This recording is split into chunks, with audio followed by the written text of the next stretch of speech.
Well, happy Monday, everyone. And unless you live under a rock, the news that rocked this weekend's sports headlines: Tom Brady, after about 40 days of being retired, is back for a 23rd season. Alex, break it down for us.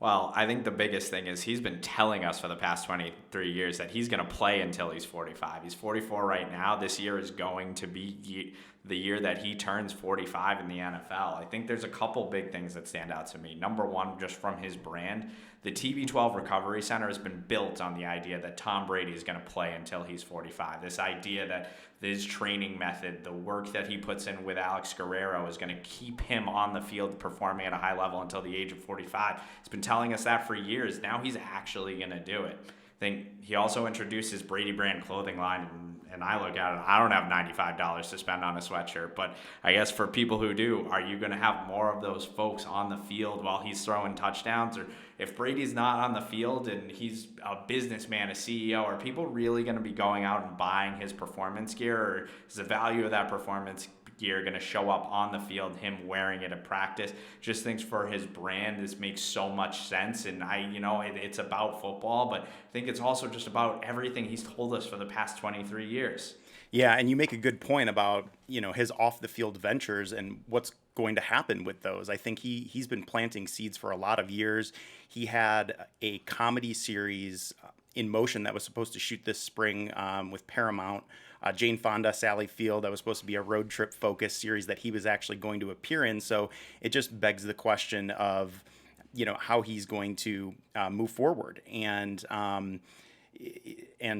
what that looks like for Tom Brady now that, he's lacing them up again. Well, I think the big thing is, what does that look like for the Tampa Bay Bucks too, right? Their odds just went from 20-1 to win the Super Bowl to 10-1 overnight. It's that Brady factor. But I will say, the one guy I probably feel the worst for in this situation is the guy who was at Leland's 2 days ago and purchased his final touchdown ball. That touchdown he threw over Jalen Ramsey for $518,000. But I do know, and shout out to Darren Ravel who pointed this out, that has not been paid for yet. So it'll be interesting to see whether there's a battle over that money, and if truly that a person will pay $518,000 for that ball. Oh, just imagine the backtracking. And just one last thing to close us out here. For Tom Brady, you're 44 years old. You've won 7 Super Bowls. You are undoubtedly the greatest NFL player ever to step foot on a field. What else more do you have to gain from coming back at this point beyond potentially risking going out on the field and maybe something happens and you end up going out on a note that you may not have liked? So that's one other thing to consider too. For Tom Brady's brand overall, I mean, his legacy is cemented into the annals of NFL history, but in what way is he going to go out? That's a lot of things that people talk about with NFL players of his stature. Well, a lot of people have bet against Brady over the years, and he continues to prove them wrong. So I'd say at 45, the Bucs will be back in the playoffs. Brady will have another great year, and his brand will continue to grow.